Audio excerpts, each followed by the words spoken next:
हर मास की अमावस्या तिथि का हिंदू धर्म में विशेष महत्व होता है। यह तिथि भगवान विष्णु, भगवान शिव और पितरों को समर्पित होती है। गरुड़ पुराण के अनुसार अमावस्या तिथि पर पितरों का तर्पण करने से व्यक्ति को जीवन के सभी प्रकार के संकटों से मुक्ति मिलती है और घर में सुख, शांति, समृद्धि का वास होता है।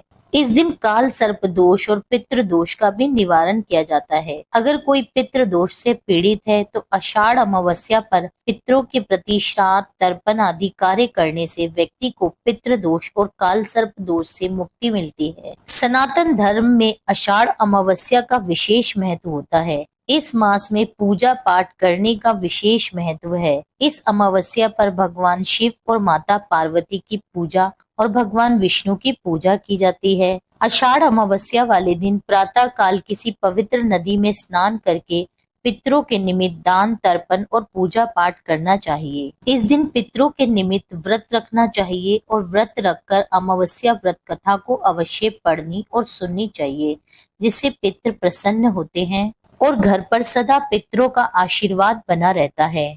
आज की इस वीडियो में आप सुनेंगे अमावस्या व्रत कथा और पितृ चालीसा, जिसे अवश्य इस दिन श्राद्ध व तर्पण करके पढ़ना या सुनना चाहिए। पूर्ण श्रद्धा और प्रेम से अमावस व्रत की कथा सुनते हैं। पौराणिक कथा के अनुसार एक गांव में सास और बहू अकेले रहा करते थे। उनका बेटा विदेश में कमाने के लिए गया था। सास बहू बहुत अच्छे से एक साथ रहा करते थे। एक दिन बहू ने खाना नहीं खाया तो सास ने बहू से पूछा, आज तुमने खाना क्यों नहीं खाया? तब बहू ने कहा, माँ जी, आज मेरा 3 पनौती अमावस्या का व्रत है, इसलिए मैं खाना नहीं खाऊंगी। तब सासू ने कहा कि बहू, ये व्रत क्या होता है और ये व्रत करने से क्या फल मिलता है, मुझे भी समझाओ। तब बहू ने कहा कि सासू माँ, 3 पनौती अमावस का व्रत करने से बहुत पुण्य मिलता है, घर में अन्न धन बना रहता है, सुख शांति रहती है और अटल सुहाग मिलता है, पुत्र की प्राप्ति भी होती है। इस व्रत में प्रत्येक वर्ष अलग अलग खाना खाया जाता है और विष्णु भगवान के मंदिर में चढ़ावा चढ़ाया जाता है या फिर किसी ब्राह्मण को दान दिया जाता है। इस व्रत में पहले साल शक्कर, घी और चावल से बना खाना खाया जाता है। पहले साल व्रत पूर्ण होने के बाद 1.25 किलो चावल और 1 कटोरी घी और 1 कटोरी शक्कर का दान किसी ब्राह्मण को दिया जाता है। दूसरे साल जौ, घी और शक्कर से बना खाना खाया जाता है। जब दूसरे साल व्रत पूर्ण हो जाए, 1.25 किलो जौ, 1 कटोरी घी तथा 1 कटोरी शक्कर किसी मंदिर में चढ़ाएं या फिर किसी ब्राह्मण को दान देना होता है। तीसरे साल गुड़, तिल और घी से बने व्यंजन खाने चाहिए। जब तीसरे साल व्रत पूर्ण हो जाए तो आधा किलो तिल, गुड़ तथा 1 कटोरी घी किसी मंदिर में चढ़ाया जाता है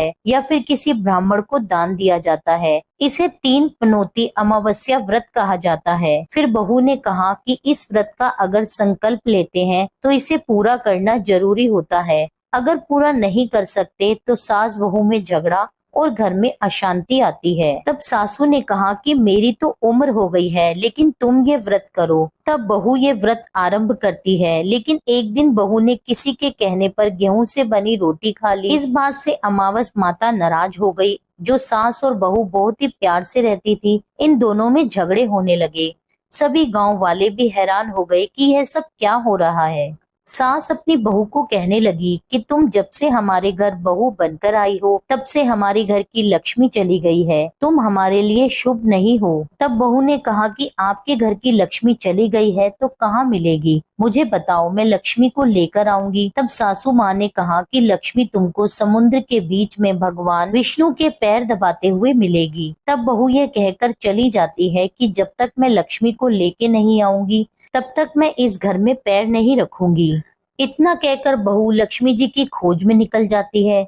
जब बहू लक्ष्मी को खोजने के लिए निकलती है तब उसे बीच रास्ते में एक गाय माता मिलती है। वह बहू से पूछती है कि आप कहाँ जा रही हो? तब बहू कहती है कि हे गौ माता, मेरी सासू मुझे कहती है कि मेरे आने से उनके घर में अन्न धन की कमी हो गई है और उनके घर की लक्ष्मी भी चली गई है, तो मैं लक्ष्मी को ही लेने जा रही हूँ। तब गौ माता कहती है कि हे बेटी, अगर तुम जा ही रही हो तो मेरे बारे में भी भगवान से पूछ लेना। तब बहू बोलती है कि ठीक है गौ माता, आप बताओ, आपके बारे में भी पूछ लूंगी। तब गाय माता बोलती है कि मेरा जब भी बछड़ा होता है वह मर जाता है, जिंदा नहीं रहता। तुम भगवान से पूछ लेना कि मेरे साथ ऐसा क्यों हो रहा है, मैंने ऐसे कौन से कर्म किए हैं। तब बहू बोली, गाय माता मैं आपके बारे में जरूर पूछ लूंगी। यह कहकर बहू आगे बढ़ती है। तब थोड़ी आगे जाते ही बहू को एक घोड़ी मिलती है जिसके गले में घंटी बंधी हुई होती है। घोड़ी ने भी कहा कि बेटी तुम मेरे दुख का निवारण भी भगवान से पूछ लेना।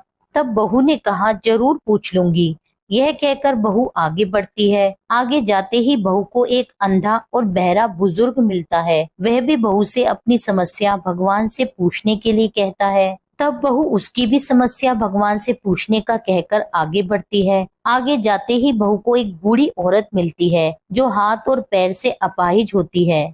बहू से अपनी समस्या भगवान को पूछने के लिए वह भी कहती है। तब बहू उसकी समस्या को भी पूछने के लिए तैयार हो जाती है और आगे बढ़ती है। आगे जाते ही बहू बहुत थक जाती है और एक आम के पेड़ के नीचे बैठ जाती है। तब आम का पेड़ खुश होकर बहू से पूछता है कि बेटी तुम कहाँ से आई हो और कहाँ जा रही हो। तो तब बहू बताती है वे लक्ष्मी को लेने जा रही है। तब पेड़ भी अपनी समस्या भगवान को पूछने के लिए कहता है कि मेरे पेड़ पर लगे आम खट्टे क्यों होते हैं, इस बारे में तुम भगवान से जरूर पूछना। तब बहू उसकी भी समस्या लेकर आगे बढ़ती है। आगे जाते ही बहू को एक तलाई मिलती है। वह भी बहू को बताती है कि तुम भगवान से पूछना कि मेरी तलाई का पानी इतना मैला क्यों है, कोई भी इसे नहीं पीता है।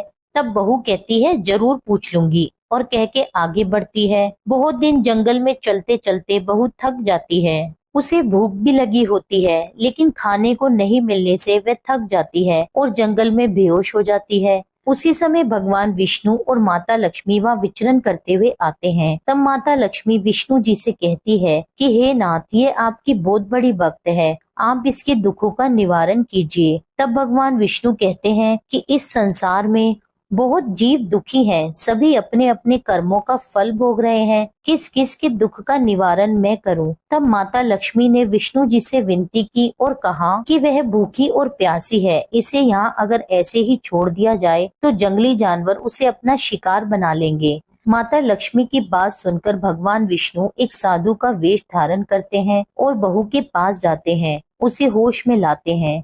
बहू के होश में आते ही साधु वेश में भगवान उससे पूछते हैं कि वह यहाँ क्यों आई है और कहाँ जा रही है। तब बहू पूरी बात बताती है। उसकी बात सुनकर भगवान विष्णु और माता लक्ष्मी प्रकट होते हैं। उसके साथ अमावस्या माता भी प्रकट होती है। बहू उनके चरणों में गिरकर वंदन करती है। अमावस माता बहू को कहती है कि बेटी तूने मेरे व्रत को खंडित किया है, तुम्हें इसी की सजा मिलती है, परंतु अब मैं तुम्हें माफ करती हूँ, तुम घर जाओ, तुम्हारा घर धन से संपन्न होगा, तुम्हारा घर सुंदर महल में बदल जाएगा और तुम्हारी सभी मनोकामना पूर्ण होगी। यह सब होने के पश्चात बहू रास्ते में जो भी मिला उन सभी के दुखों का निवारण करने के लिए विनती करती है। तब भगवान विष्णु बोलते हैं कि गाय ने कभी अपना दूध किसी को नहीं पिलाया, उस वजह से उसके बछड़े जिंदा नहीं रहते, तुम उसका दूध पी लेना जिससे उसके बछड़े जिंदे रहने लगेंगे। घोड़ी पिछले जन्म में आटा पीसने वाली महिला थी, वह किसी को आटा पीसने नहीं देती थी, इसलिए उसके गले में चक्की के पाट बंधे हुए हैं, तुम उसके पाट खोल देना, वह बिल्कुल ठीक हो जाएगी। वह बुजुर्ग कभी भगवान के मंदिर नहीं गया और ना ही उसने कभी भगवान के भजन सुने, तुम उसको मंदिर ले जाना और दर्शन करवा देना, वह भी ठीक हो जाएगा। बुजुर्ग महिला जो थी उसने कभी भी अपनी जवानी में दान पुण्य नहीं किया, इसलिए उसे यह सजा मिली है, तुम उससे दान करवा देना तो उसकी विकलांगता दूर हो जाएगी। और उस आम के पेड़ ने कभी किसी बच्चे को अपने आम नहीं खाने दिए, इसलिए उसके सभी आम खट्टे होते हैं, तुम उस पेड़ का आम खा लेना, फिर उस पेड़ पर मीठे आम आ जाएंगे।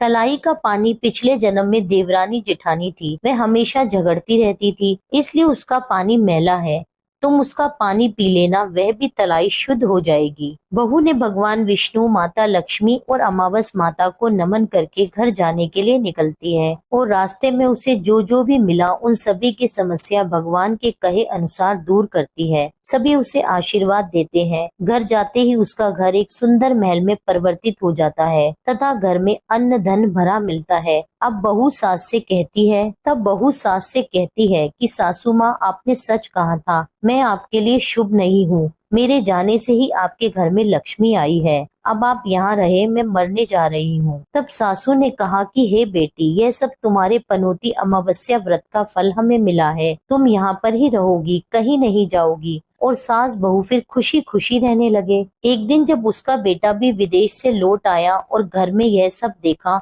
तब उसकी माँ ने सब बात उसे बताई। इस तरह वह लोग खुशी खुशी रहने लगे। तभी से तीनों मिलकर अमावस माता के व्रत रखने लगे। प्रेम से बोलिए अमावस माता की जय। हे अमावस माता, कथा कहने, सुनने और हुंकारा भरने वाले सभी के घर में धन धान्य के भंडार बढ़ना, उनकी रक्षा करना, उनके सभी दुखों को दूर करना। अब सुनिए पितृ चालीसा। हे पितृेश्वर, आपको दे दियो आशीर्वाद, चरणाशीष नवा दियो, रख दो सिर पर हाथ। सबसे पहले गणपत, पाछे घर का देव मनावा जी। हे पितृेश्वर, दया राखियो, करियो मन की चाया जी। पितृेश्वर, करो मार्ग उजागर, चरण रज की मुक्ति सागर। परम उपकार पितृेश्वर की ना, मनुष्य योनि में जन्म दीना। मातृ पितृ देव मन जो भावे, सोई अमित जीवन फल पावे। जय जय जय पितृ जी साई, पितृ ऋण बिन मुक्ति नाही। चारों ओर प्रताप तुम्हारा, संकट में है तेरा ही सहारा। नारायण आधार सृष्टि का, पितर जी अंश उसी दृष्टि का। प्रथम पूजन प्रभु आज्ञा सुनावे, भाग्य द्वार आप ही खुलवाते। झुंझुनू में दरबार है साजे, सब देवों संग आप विराजे। प्रसन्न होए मन वंचित फल दीना, कुपित होए बुद्धि हर लीना। पितर महिमा सबसे न्यारी, जिसका गुण गावे नर नारी। तीन मंड में आप विराजे, वसु रुद्र आदित्य में साजे। नाथ सकल संपदा तुम्हारी, मैं सेवक समेत सुत नारी। 56 भोग नहीं है भाते, शुद्ध जल से ही तृप्त हो जाते। तुम्हारे भजन परम हितकारी, छोटे बड़े सभी अधिकारी। भानु उदय संग आप पुजावे, 5 अंजुलि जल रे जावे। ध्वज पताका मंड पे है साजे, अखंड ज्योति में आप विराजे। सदियों पुरानी ज्योति तुम्हारी, धन्य हुई जन्म भूमि हमारी। शहीद हमारे यहाँ पूजाते, मातृभक्ति संदेश सुनाते। जगत पितरों सिद्धांत हमारा, धर्म जाति का नहीं है नारा। हिंदू मुस्लिम सिख ईसाई सब पूजे पितर भाई। हिंदू वंश वृक्ष है हमारा, जान से ज्यादा हमको प्यारा। गंगा ये प्रदेश की, पितृ तर्पण अनिवार्य परिवेश की। बंधु छोड़ना इनके चरना, इन्हीं की कृपा से मिले प्रभु शरणा। 14 को जागरण करवाते, अमावस को हम धोक लगाते। जात जड़ूला सभी मनाते, नांदी मुख श्राद्ध सभी करवाते। धन्य जन्म भूमि का वो फूल है, जिसे पितृमंडल की मिली धूल है। श्री पितर्षि भक्त हितकारी, सुन लीजिए प्रभु अरज हमारी। निश दिन ध्यान धरे जो कोई, तासम भक्त और नहीं कोई। तुम अनाथ के नाथ सहाई, दीनन के हो तुम सदा सहाई। चारिक वेद प्रभु की साखी, तुम भक्तन की लज्जा राखी। नाम तुम्हारो लेत जो कोई, तासम धन्य और नहीं कोई। जो तुमरे नित पाव पलोटत, नवो सिद्धि चरना में लौटत। सिद्धि तुम्हारी सब मंगलकारी, जो तुम पे जावे बलहारी। जो तुमरे चरना चितलावे, ताकि मुक्ति अवसी हो जावे। सत्य भजन तुम रोजो गावे, सो निश्चय चारों फल पावे। तुम ही देव कुल देव हमारे, तुम ही गुरुदेव प्राण से प्यारे।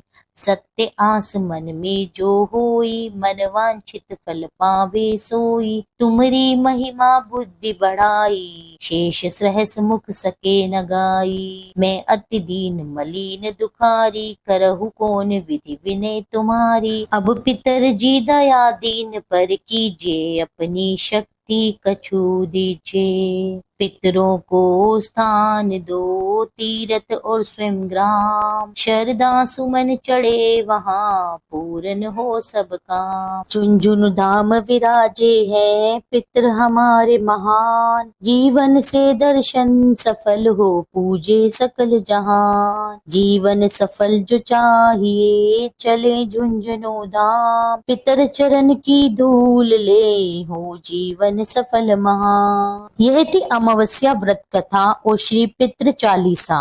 उम्मीद करती हूँ यह वीडियो आपको पसंद आई होगी। वीडियो अच्छी लगी हो तो वीडियो को लाइक करके प्लीज मेरे चैनल को सब्सक्राइब कर दीजिए। वीडियो को ज्यादा से ज्यादा शेयर कीजिए अपनी फैमिली और फ्रेंड्स के साथ। मिलती हूँ मैं आपसे एक अगली वीडियो में, जब तक के लिए जय श्री राधे।